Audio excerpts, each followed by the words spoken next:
Hello students, how are you all? I hope you all are fine and fit at your home. So students, we start our next topic in chapter issue of share. Issue of share हमारा chapter चल रहा है जिसमें हमारा next topic है issue of shares consideration other than cash. Consideration other than cash की बिना cash के भी क्या हम शेयर इशू कर सकते हैं? यस। किस किस पार्टी को इशू कर सकते हैं? To vendor. वेंडर मींस विक्रेता, किसके बदले? परचेज कंसिडरेशन के बदले। मतलब हमने किसी कंपनी से या तो कोई एसेट्स परचेज की है या कोई स्मॉल बिजनेस था उसे ही टेक ओवर कर लिया, तो उसके बदले जो भी सेटलमेंट हुआ है, पैसे जो बनते हैं उस वेंडर को पे करने के, तो वो पैसे कैश में ना पे करके हम उसको शेयर इशू कर सकते हैं। And same to promoters. Promoters are who are promoters? Promoters जिन्होंने हमारी मदद की थी हमारे बिजनेस को इनकॉर्पोरेट करने में, हमारे बिजनेस को इस्टेब्लिश करने में। तो इनकॉर्पोरेशन जो भी उसकी इनकॉर्पोरेशन कॉस्ट या एक्सपेंस थी उसके बदले भी हम उन्हें प्रमोटर्स को भी अपने शेयर्स इशू कर सकते हैं। And last category is under writers. Under writers ये वो एजेंसी है जो हमारा शेयर इशू करने का काम, जो भी हमारा शेयर इशू करने का काम है, प्रोस्पेक्टस से रिलेटेड, इशू करने से रिलेटेड, पैसे कलेक्ट करने से रिलेटेड सारा काम हमारे बिहाफ पे कोई एजेंसी करती है, तो वो अंडर राइटर्स होते हैं। उनका जो भी कमीशन बनता है, जो भी उनकी हमें पेमेंट करनी है, वो पेमेंट कैश में ना करके हम उन्हें भी शेयर इशू कर सकते हैं। तो तीन कैटेगरीज हैं हमारी: वेंडर, प्रमोटर्स, अंडर राइटर्स, जिन्हें हम शेयर इशू कर सकते हैं कंसीडरेशन अदर देन कैश। मतलब कैश नहीं ले रहे, हमें इन्हें पैसे पे करने थे और इन्हें कैश में पैसे पे ना करके हम इनको शेयर इशू कर सकते हैं। तो सबसे पहले हम सीखेंगे इसमें प्रमोटर्स को अगर शेयर इशू कर रहे हैं, तो प्रमोटर्स को अगर हम शेयर इशू कर रहे हैं तो हमें दो एंट्री पास करनी होगी। पहली एंट्री हमारी होगी इनकॉर्पोरेशन कॉस्ट या फिर expense account debited to promoters, number of shares into nominal value. और सेकेंड एंट्री होगी हमारी इसमें promoters account debited to share capital account. Amount student इस एंट्री में किस चीज का आएगा? अमाउंट बेसिकली इसमें आएगा कि अगर आप प्रमोटर्स को शेयर दे रहे हो कितने, अगर आप इशू कर रहे हो 10,000 शेयर्स ऑफ ₹10 ईच, कितने शेयर दे रहे हैं हम?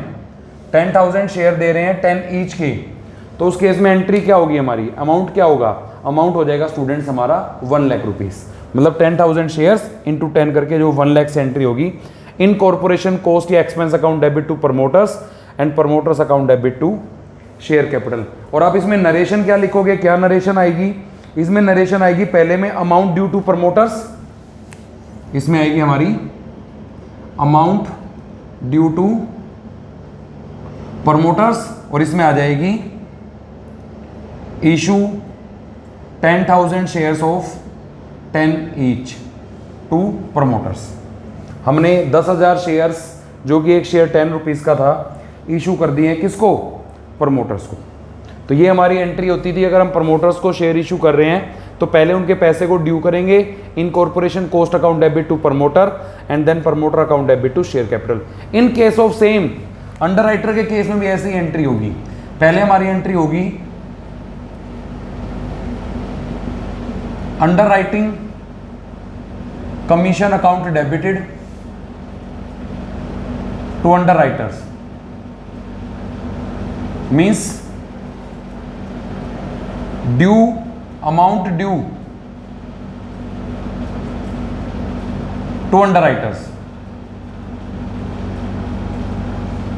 उसके बाद सेकंड इन्हें भी शेयर इशू कर देंगे underwriters account debit to share capital account. और इसकी नरेशन आ जाएगी हमारी issue share of rupees dash inch. इसका भी अमाउंट कैसे आएगा स्टूडेंट्स, जैसे आपने अमाउंट निकाला था प्रमोटर्स के केस में, वही केस आपका चलेगा अंडरराइटर का। मतलब अंडरराइटर्स को अगर आप शेयर इशू कर रहे हो तो underwriting commission account debit to underwriters पहली entry, and then underwriters account debit to share capital. और अमाउंट क्या आएगा, जितने भी नंबर ऑफ शेयर्स आप अंडरराइटर को इशू करोगे इनटू देयर नॉमिनल वैल्यू, उनकी नॉमिनल वैल्यू से उसकी मल्टीप्लाई कर दो, उसके बाद आपका अमाउंट आ जाएगा। तो प्रमोटर्स और अंडरराइटर्स का केस स्टूडेंट्स आपके सामने लिखा हुआ है। इसके बाद बारी आती है हमारी वेंडर की। वेंडर के केस में सबसे पहले हम उसको वेंडर को बेसिकली करते क्या है कि वेंडर से हमने एसेट्स परचेज किए, तो यहाँ पर दो केस हो सकते हैं। फर्स्ट एंट्री में या तो हमने उससे क्या किया है, हमने सिर्फ एक एसेट्स परचेज किया है, तो उस एसेट्स में सपोज करो मशीनरी परचेज की है, machinery account debit to vendor. और एक चीज का ध्यान देना है स्टूडेंट कि अगर वेंडर का नाम हमें गिवन है, अगर क्वेश्चन में लिख रखा है कि purchase machinery from Y limited, तो वेंडर की जगह पे आपको क्या यूज करना है, वाई लिमिटेड।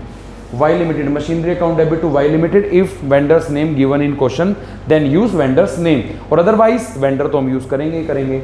मशीनरी की जगह बिल्डिंग भी हो सकती थी, बिल्डिंग की जगह पे हमारा फर्नीचर भी हो सकता था, कोई भी एसेट्स हम खरीद सकते हैं। या फिर अगर खाली बोल रखा है कि purchase assets from Y limited, तो आप यहाँ पर इस वर्ड को यूज करते। फिर अगर कोई भी एसेट्स का नाम मेंशन नहीं है तो that means you used sundry assets, तो आप क्या यूज करोगे, सन्ड्री एसेट्स।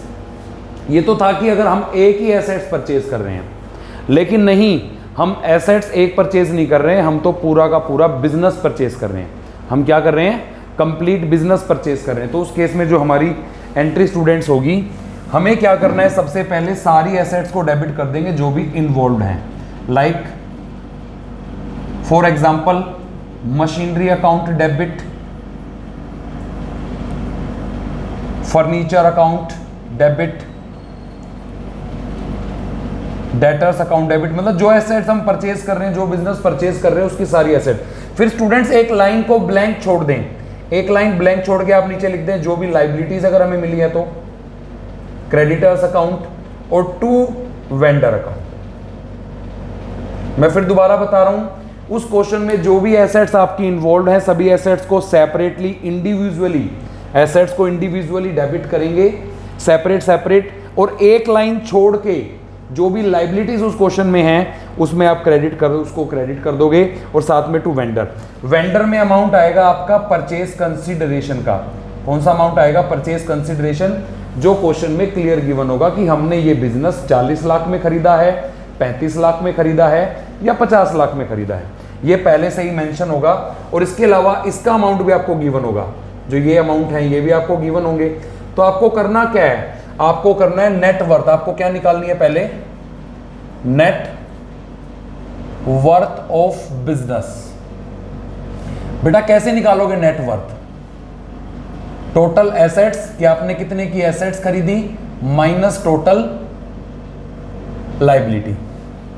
आप उस बिजनेस की जो आपने परचेज किया उसकी क्या निकाल लोगे, पहले निकालोगे नेट वर्थ। कैसे निकाल लोगे, total assets minus total liability, total assets minus total liability करके आप उसकी क्या निकाल लोगे, नेट वर्थ निकाल लोगे। नेट वर्थ आने के बाद फिर आपको एक चीज चेक करनी है, क्या चीज, कि अब आपके पास दो चीज हैं। एक चीज तो आपके पास है परचेज कंसिडरेशन, मतलब जितने में वो बिजनेस हमने खरीदा है, और सेकंड चीज आपके पास है उस बिजनेस की नेट वर्थ। दो चीज आपके पास गिवन है। अगर if purchase consideration is more than net worth, मतलब आपके बिजनेस की नेट वर्थ कम है, खरीद ज्यादा में रहे हैं, तो आंसर विल बी गुडविल।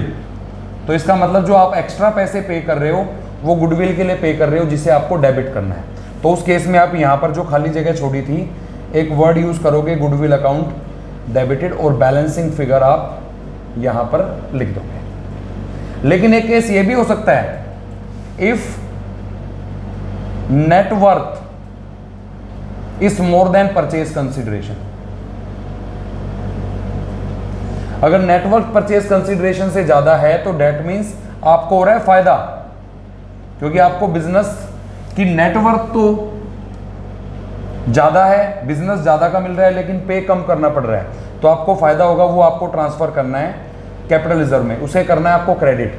तो उस केस में जो ये गुडविल मैंने लिखी थी, अब इस गुडविल नहीं आएगी यहां पर, फिर क्या आएगा, आपको क्रेडिट में लिखना पड़ेगा to capital reserve balancing figure.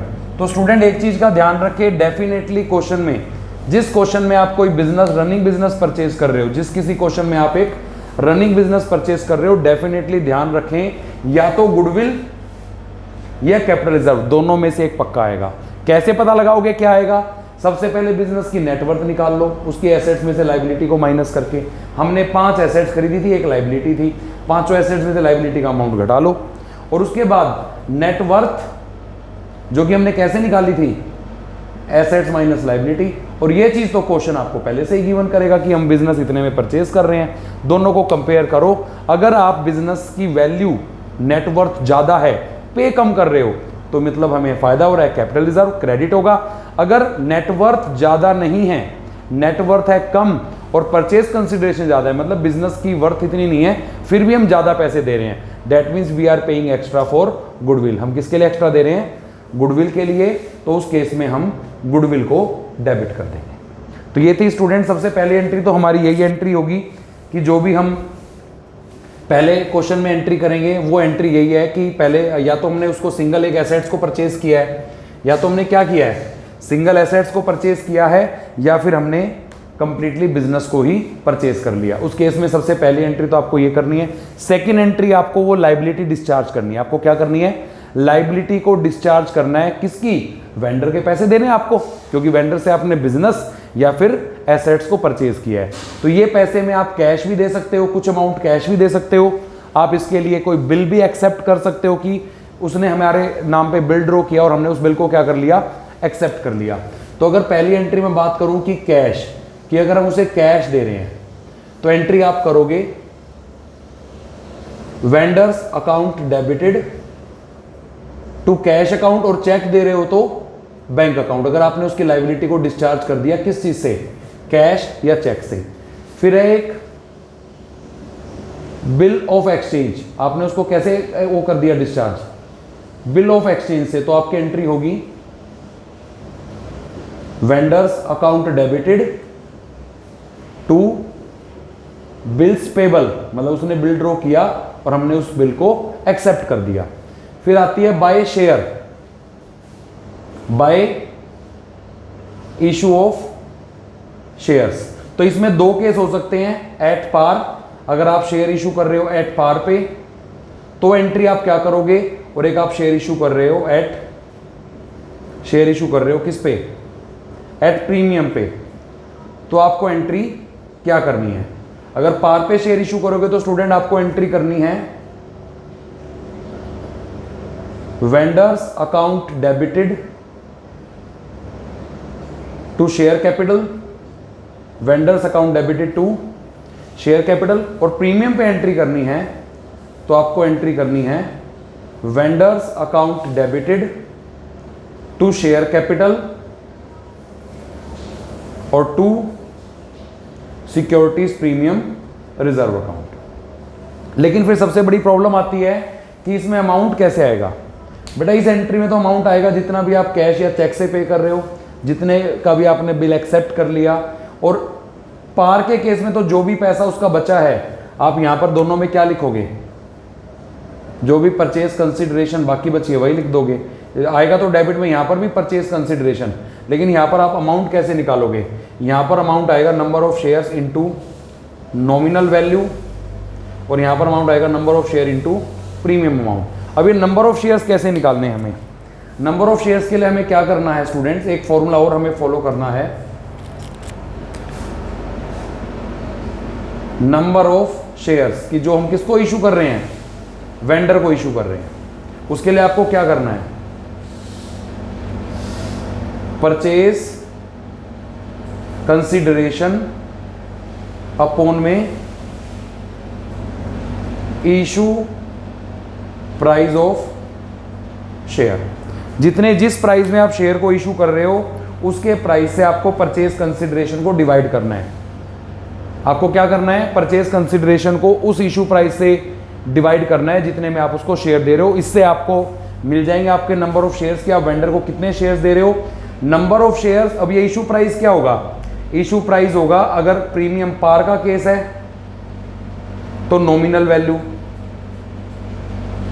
Nominal value ही आपकी इशू प्राइस है। अगर केस है किस चीज का, प्रीमियम का, तो नॉमिनल प्लस प्रीमियम करके आपका इशू प्राइस आएगा। तो आप पार के केस में तो सिंपल वही अमाउंट जो डेबिट में लिखोगे वही क्रेडिट में आ जाएगा, लेकिन प्रीमियम के केस में डेबिट में तो आएगा टोटल अमाउंट जो भी आपको वेंडर को पे करना है, to share capital, number of share issued जो भी आपने निकाले थे, इनटू नॉमिनल वैल्यू, मतलब जितने का हम शेयर दे रहे हैं। और प्रीमियम में क्या आएगा, number of shares into premium amount. मैं यहां पर दोबारा से लिख देता हूं,